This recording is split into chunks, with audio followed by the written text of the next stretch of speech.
I worked as a security guard at a large hotel in Las Vegas during my late 20s.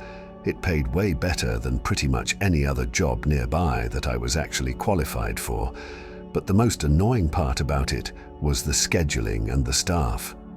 At the time, the building was having trouble with a lack of staff to cover shifts, so my schedule would be mornings, evenings, or overnight, all randomly throughout the week. It made it really hard to even sleep sometimes, but again, I like the money. Anyways, I was working a late evening shift this night and was at the front desk talking to two of my co-workers. It was around 11, and my shift ended at 12, so we were just passing the time. In the middle of our conversation, the phone rang on the desk that I was leaning on.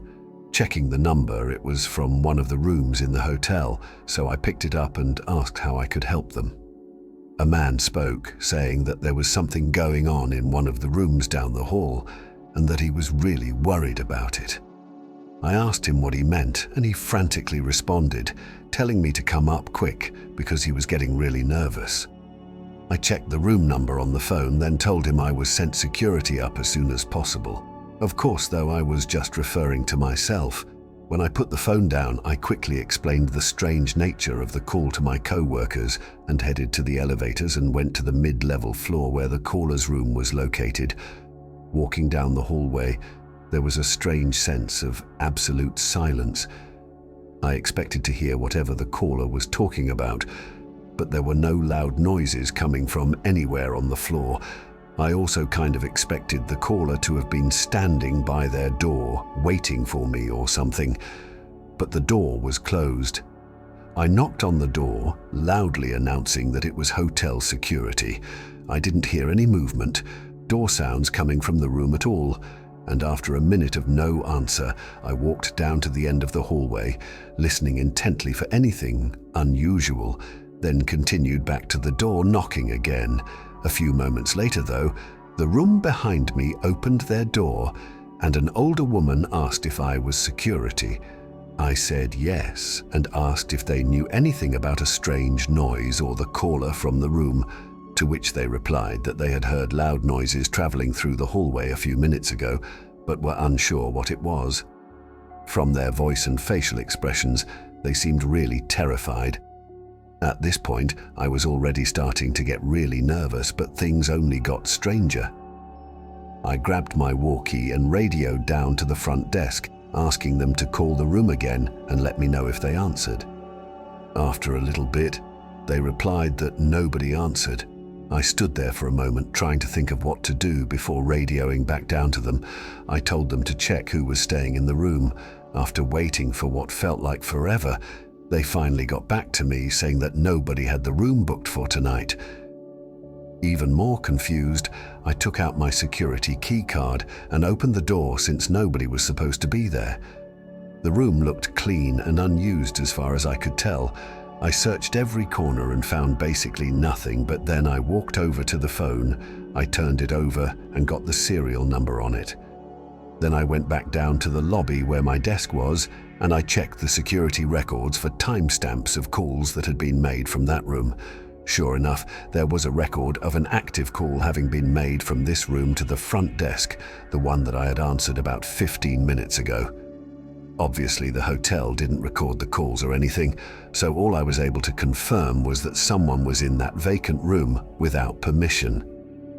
This ended up becoming a bigger investigation over the coming days. As the next morning, one of the guests staying in a room on that same floor was reported missing by a family member that was staying in a separate room.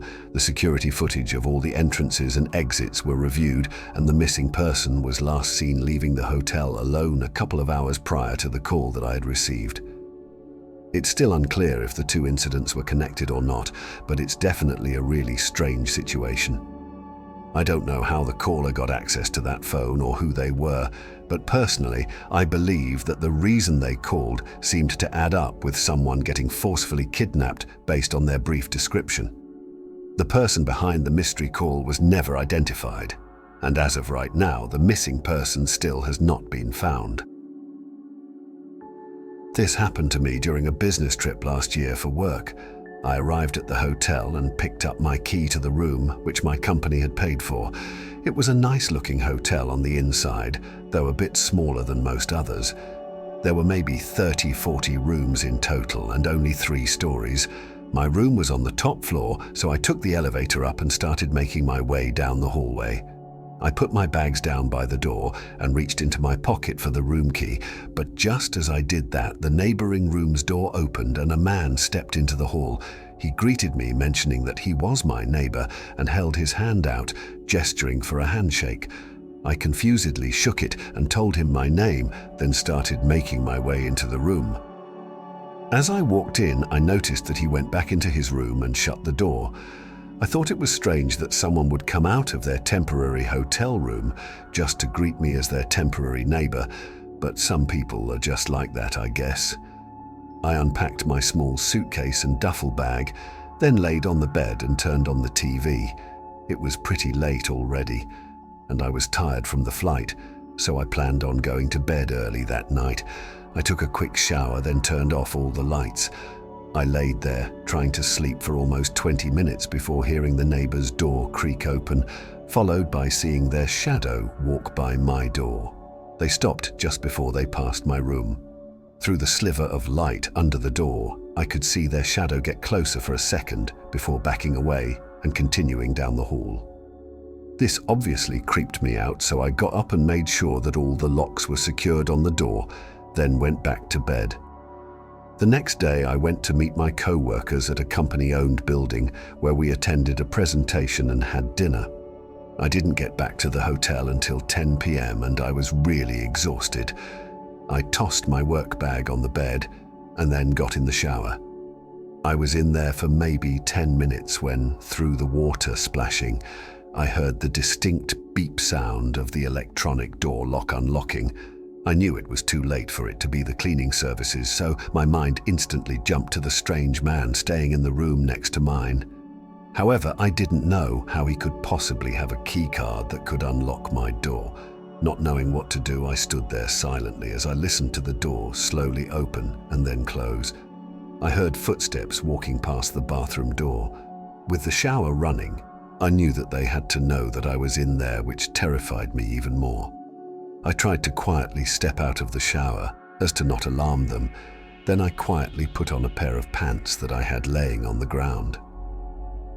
Making sure to lock it, I leaned my ear up against the bathroom door and listened. I could hear a faint noise sounding like someone was searching through one of my bags. Of course, I wanted to confront them, but for all I knew, they could have a gun or a knife. In the moment, I really just felt helpless and frozen in fear. I had no idea what this guy could want from me, but soon the room went silent. While I didn't have my phone with me, I figured my best bet was to call for help.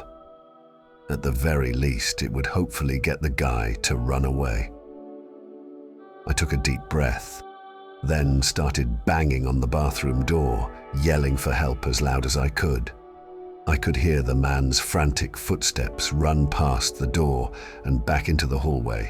I quickly got out and closed the front door, locking it shut, then ran to the nightstand to get my phone and dialed 911 with my shaky hands. Once they were on their way, I called the front desk to let them know as well. Of course, by the time they got here, the man was already gone, but thankfully, the police found him in his car a few hours later. I'm not sure if he even got any jail time for his actions, though, because they couldn't prove his motive to be harmful. I honestly think he was trying to kidnap me or something, though, as I don't know any other reason why he would go into the room when he knew that I was in there. But I guess we'll never know for sure what would have happened. My family would take yearly vacations to a different hotel and resort every summer. It would always be me, my wife, and my 2 little boys. For the most part, we would spend all of our time at the resort, rather than going out and visiting other places. It made it cheaper since we didn't need to rent a car, and it was just relaxing to stay at a nice place and get away from everyday life. Of course, when we first arrived in the morning, we all unpacked, and the kids immediately wanted to go to the water park. My wife and I sat on the chairs around the pool while the boys went off and played with the other kids at the water park that was right next to the pool. We sat there, enjoying the sun for about 2 hours before we both decided we should get back to our room so we could get ready to go out for dinner. I got up and began walking around the water park looking for the boys, and after a few minutes I was able to find Sam, the older of the two, and asked him where Alan was. I changed both of their names for privacy reasons. Sam said that Alan was playing with another kid on the other side of the park. I told Sam we were leaving and to run back to Mom while I went to find Alan. I was searching, walking around like an idiot for probably 10 minutes, starting to get nervous when I finally saw him. He was in the back corner where a few chairs were set up and was talking to a small boy that looked about his age. Sitting in the chairs next to him was a couple seeming to be the boy's parents. I walked up and briefly introduced myself, but they didn't respond, aside from giving me a slight smile. There was an awkward couple of seconds of silence, and then I told Alan that we were leaving for dinner and let him back to the hotel. I asked him about who his new friend was, and he said he was playing with him at the water park, but that was pretty much it. Alan was a pretty talkative kid, so it was nothing out of the ordinary, but then he told me something strange. He said that the boy introduced him to his parents, who then invited him for dinner tonight. I found it really strange that someone would invite a young boy to dinner without even talking to the boy's parents. I told my wife as soon as we got up to the room, and she was also really worried about it. We ended up going somewhere quick for dinner and got back to the hotel around 5. The kids both seemed pretty exhausted, so we were ready to just relax for the rest of the night. We got in the elevator and made our way up to our floor, but as the elevator doors opened, Alan's new friend and his mother were standing there as if they were waiting for the elevator to go down. As soon as we got out, the mother looked at me with a short smile and asked if Alan could join them for dinner tonight. I briefly looked at my wife, who seemed just as confused and concerned as I was. Then I looked back at the lady. We already had dinner tonight, but maybe we can work something out for tomorrow. Her smile faded as she turned and walked down the opposite hallway, I assumed to their room. I knew both me and my wife thought the same thing, that they were creepily waiting for us by the elevator the whole time just to ask about dinner. When we got inside our room, we pulled Alan aside and strictly told him not to go near that family without one of us with him. He seemed a bit upset about it, but he agreed. I also pulled Sam aside separately and made sure he knew of the situation and that I wanted him to look after his little brother if ever we weren't around. We all took turns showering, then relaxed on the bed and couch for the rest of the night. I was pretty annoyed at how the vacation was going already, having to be stressed out for my child's safety, but I assured myself it would be better tomorrow. Eventually, we all got ready for bed and turned out the lights. There were 2 beds in the room, one that my wife and I slept on, and the other for the 2 boys to share. A few hours into the night, I was shaken awake. I jolted up as I guess I was pretty on edge, and I saw Sam next to me, still shaking my arm. "You okay, bud?" Sam responded quietly, whispering to me that Alan was talking to someone at the door. I immediately jumped out of bed and turned the corner, leading to the front door. From the short glimpse I got before yelling at him, I could tell he was in the process of figuring out how to unlock the door, and I could hear a faint voice on the other side. I sprinted towards him, screaming for him to back away from the door. Alan jumped back, frightened by the volume of my voice. I slammed against the door, hearing footsteps sprinting down the hall as I finished unlocking the door and swung it open. I know I should have just stayed in the room and called for help, but I was in such a rage that all I wanted was to confront the creep. And during the hallway, I saw a quick figure of a man turn the corner down the hall towards the elevators. I tried to catch up, but once I turned the corner, there was no sight of him. He wouldn't have had time to take the elevator, so I knew he was staying in a room on that floor. After looking around for a few minutes, I ran back to our room and met my wife, who was already awake due to the chaos of the situation. I told her to lock the door as I was going to go to the front desk to inform them of the incident. By the time I got down to the lobby, my adrenaline was starting to fade out, and I was trying to calm myself down so I could explain what happened. There was a young woman at the counter that I talked to, and I could tell she had never dealt with a situation like this. She called a security guard over to talk to me as well as her manager. After a few minutes of discussion, though, it was pretty clear that they couldn't do much about it.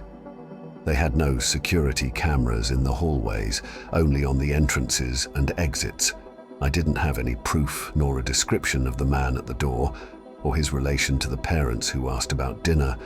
Obviously, I assumed it was the father of the other boy, but even though I felt like I knew for sure the intention of the creepy parents, I couldn't really prove it. In short, the best they could do was give a refund for the remaining days, so we had to move to a different resort 30 minutes away. It's a really terrible feeling as a parent to know that there was someone likely trying to kidnap your child, and yet there is nothing anyone can do about it. I hate knowing that those creepy parents are probably out somewhere right now trying to get unknowing children into some weird trap of theirs. Those people deserve to rot in prison. And I hope that me sharing this experience can inform other parents of the true dangers and hopefully help save their children from these horrible people. What freaks me out the most is the possibility of the boy that was with them being someone else's missing child, who they now use to lure in other innocent children. Subscribe to my channel and don't forget to turn on notifications to see you in the next story.